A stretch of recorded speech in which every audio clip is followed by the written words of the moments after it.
Lori? Yeah. Your boyfriend hates performing oral sex? Yes. Yeah. We've been together for about a year, and he just is really uncomfortable with it. How do you know? We've talked about it. What does he say? I mean, he doesn't really like to talk about it, but I bring it up, and I ask him why, and I'm not really sure why it is. He just says that he just doesn't like it, and that's basically his answer. Yeah. Is he gay? No. No. Has he ever entered a pie eating contest? I don't think so. Yeah, because that's my technique. You know what I mean? Pie eating? Yeah. I just bury my face right in there. I don't even know what part's which. I can't figure it out. I just figure I'll hit them all. Is he black? No. No, He's because white. some of the black guys don't like doing that. He's white. I see. And Western boy. see, what is? Does he cite a reason as to why he can't do this? Well, he says, like, if he's stopped drinking for a while, and he used to drink a lot, and he said when he would drink a lot, then he'd be more comfortable. I guess maybe he could let loose more. And now, I don't know, he just feels... We need to talk to this young man. Do you have any problems down there? No. Can we talk to him? He's not here. Can we talk to him? Why don't you just get him drinking again? Oh, nice. Can we speak with him? Is there a way Well, we a couple times he has drank, he's said that that's what he wants to do, and then it kind of bothers me that that's the only time that he would want to do it. Understandably. It's only been once. Ladies, would you be offended if a guy went down there and then popped up and took a good swig off a flask and then got back down there? And you wouldn't take that very well. Like Doug got down there for a few minutes and said, "Hold on," like pulled a flask out of his bathrobe and took two big like swigs off it, and then sort of dove back in. Not a compliment? No, I wouldn't mind. No. All right, hold on, Lori. We got to take a break. Okay. I got to yell at Drew about mixed nuts, and then we'll get back with you and we'll get to the bottom of this. See if you can track him down. I'd like to talk to him. Okay. Call him up or something. Get him on the other line. Okay. All right, we'll be back. Yeah, Loveline. I'm Adam Carolla. That is Dr. Drew over there. Phone number 1-800-LOVE-191. Got a box with David Allen Greer tomorrow. Oh, no kidding. At your house? Yes, theoretically, unless he stands me up. He will. See how much man he is. We gonna go back to Lori over here? 23? Hi. Lori, yeah. Okay, so your boyfriend doesn't like going down on you unless he's drunk, and he's not drunk anymore. Right, once in a while. It's very rare. I see. And how about you tell him you like it and tell him to get down there? I have. And do you perform oral sex on him? Yes. Why don't you quarantine his penis until he gets down on you? Right. Well, that's what I was thinking about doing. That's fine. But I don't think he'd care. All right. Like, Hey, why don't you break up then? really? Well, he doesn't care if you blow him. He's not going down on you. It doesn't sound like it doesn't sound like you're particularly fond of each other. No, but we are. You We're are. very fond of each other. I mean, I can see this. That's my whole point. No, is there's like, great love. Great love.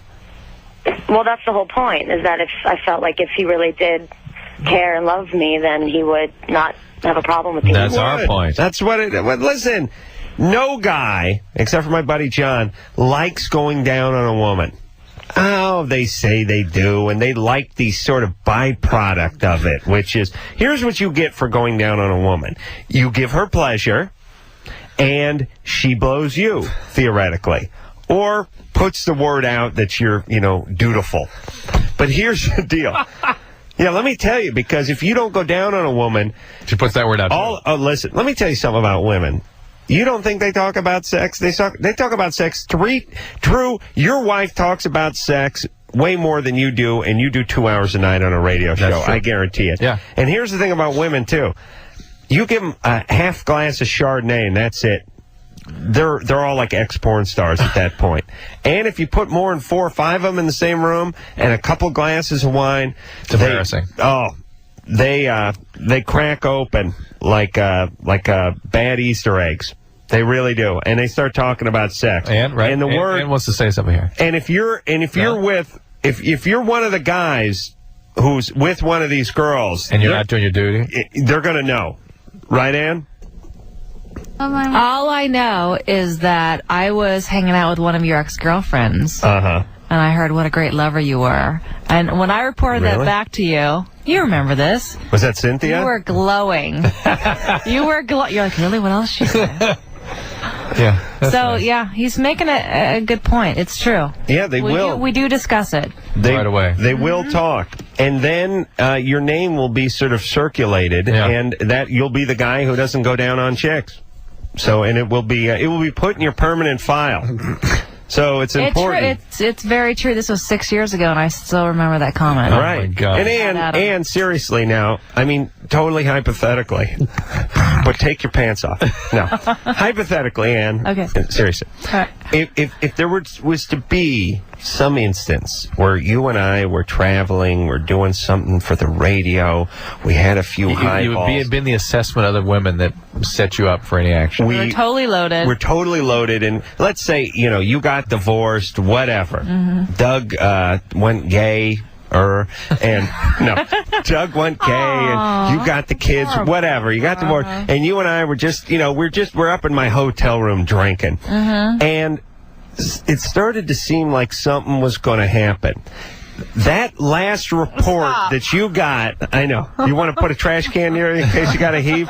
That last report that you got 6 years ago would be somewhere up in your head. That would set the stage. Definitely. You know what I'm saying? Yeah. And if the report was a really negative one, that would be there. like smelly sack, doesn't go down, lasts for 2 minutes, pimples on ass, that would be a deal breaker, right? Exactly. Right. Definitely. So that's why it's important, fellas. It's important true. to get a radio show. We know everything.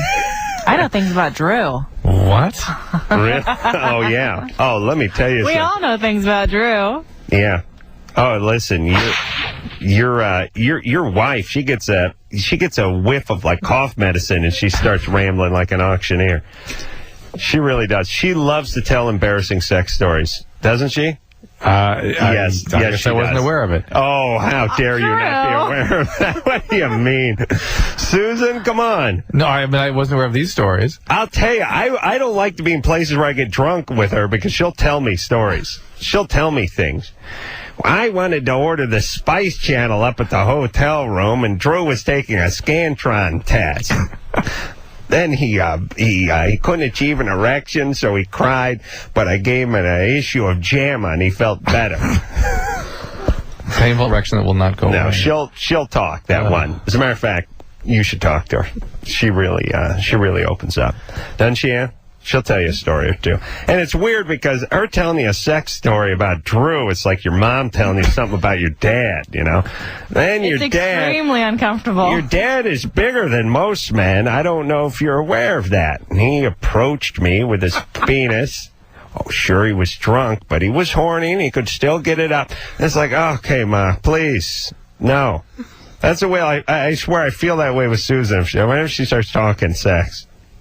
She's a beautiful woman, and normally you'd be excited to see a woman like that talking sex, but not when it's about Drew. And I don't know if you feel the same way, but it's a little disconcerting, right? It is. It's because I don't look at you that way. No, it's hard to look at certain people that way. Yeah. And would you look at me more sexually than Drew? I know it's a difference between. Because you fart all the time, and it's just taking all that away. Oh, really? The gas broke the deal. But if you had to do one of us, you know what I mean? You have to. There's some law that's passed that you have to have sex with one of us. Anderson. You do Anderson? Yeah. Really? Anderson's going to check off to that tonight, by the way. Oh, yeah. You just made the belly. You made the belly of fame. Seriously, me or Drew, you got to do one. You got to do one. I know Drew's more appealing, but then it's weirder. You know what I mean? It's like we've known each other a lot longer. You got this handsome, clean dad, and then this weird, scuzzy uncle, and you have to have sex with one of them. I think you go with the uncle, right? Because he's just further away. You love these hypothetical questions, don't you? Yeah. And you go me, he's though. in the same position. Would you go me? Should I just say you? You just say get it over with. Okay, you, Adam. Right. And let me tell you something, man. This is where Lisa screwed up last night. She should have gone, yes. Halfway into it, I think he'd start coming around. I think he'd forget all about the hair on the ass and the excessive gas. And he'd just all I ask, Just give me Hey, a if you're chance. as good as they say. Let yourself go. Oh, yes. I know what a woman likes. I don't like what a woman likes, but I know what they like and I know how to do it. I know what to do for them. I really do. I'm a technician in the bedroom. I really am. Ninja. It was like, I am in the bedroom is like, it's like when I was a carpenter. I was a damn good carpenter. I hated every minute of it. But I knew how to please the customer. Oh, my God. You know what I'm saying? 92%. 92% of the time I please the customer. And if I want to impress someone, I can take care of 92% of business. the way there. Oh, yeah, I was a 100% guy. Yeah. Yeah. Yeah. For the women, too, yeah? Yeah. Yeah. Yeah. No, I once was told by a client of mine when I was a carpenter, when I didn't finish some project, he said, "You're one of those 90% guys, aren't you? You're one of those guys who finishes 9/10 of the job and never finishes that last 10%."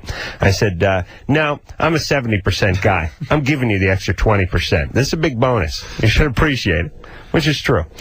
Angie, Yes. you're 27.